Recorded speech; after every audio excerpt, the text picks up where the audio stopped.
வேதங்களின் ஒளி முழக்கம் எதிரொலிக்கும் வெளிப்படும் இடி முழக்கம்.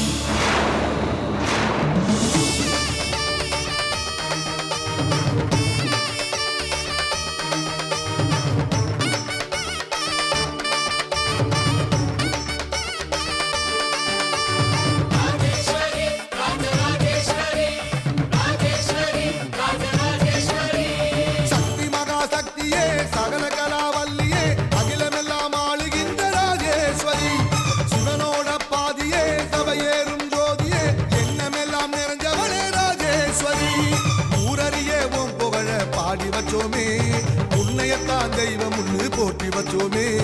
உன்னை நம்பும் மக்களை நீ காத்திடுவாயே, உன் பாசமுள்ள நெஞ்சினையை காட்டிடுவாயே.